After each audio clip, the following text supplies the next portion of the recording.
I'm just going to be straightforward. To those who are caught up and also are victims of this discrimination, because you work as a staff and getting told by your owners or your franchise to refuse travellers, it's not fair in you that you're put on the, as you would say, thrown under the bus, and you're going to be highlighted and exposed. Your face is going to be all over social media because your staff has told you. Not nice. I don't disagree. I spoke to a lot of people and they said, what do you expect me to do? I can't lose my job. I promise you this year, a lot of you are going to get done for hate crime. A lot are going to court. We also would put in for a declaration which will be on your policy that you've been done for discrimination.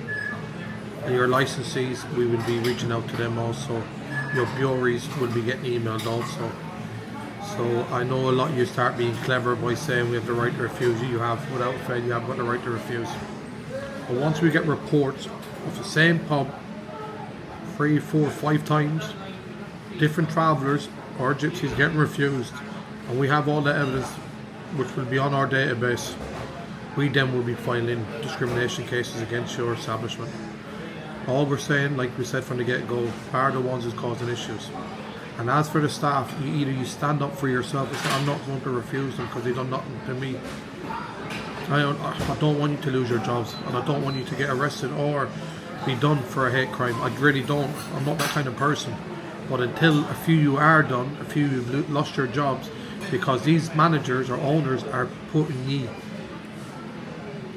in the fire line, because they're clearly turning around and stating that they did not tell you to say it, they never advised you to say it, and they don't know why you've said it. Not just that.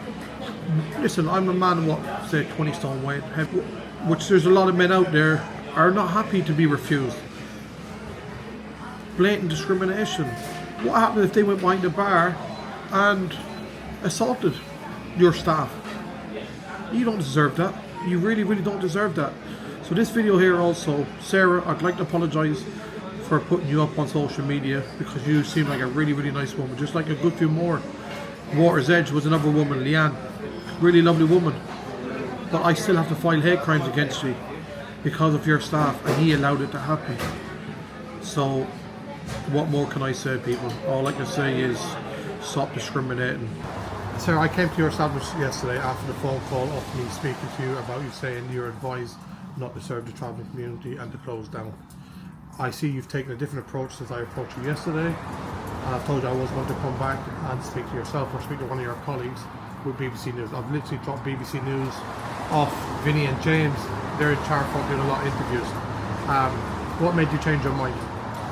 Honestly. So I agreed with what you said. Okay. Saying, and I've like, it wasn't to do with like discriminating. Like would never ever not serve a traveller. Okay. Like I've had a lot of travellers in here before. I've always served.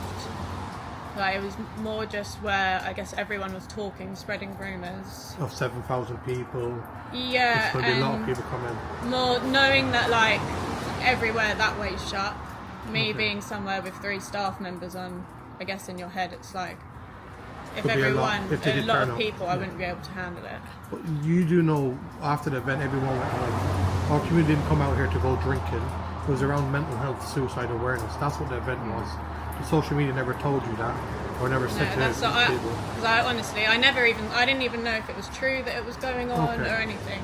But can I ask you one honest question? Do you think any race should be discriminated against? No. So also, the police advise a lot of these establishments to close down. What was your point of view on that?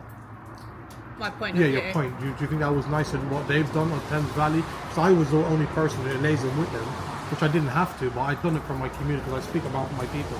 And I thought, let me just go and liaise with these people to show them there can be change, the barriers can be broken.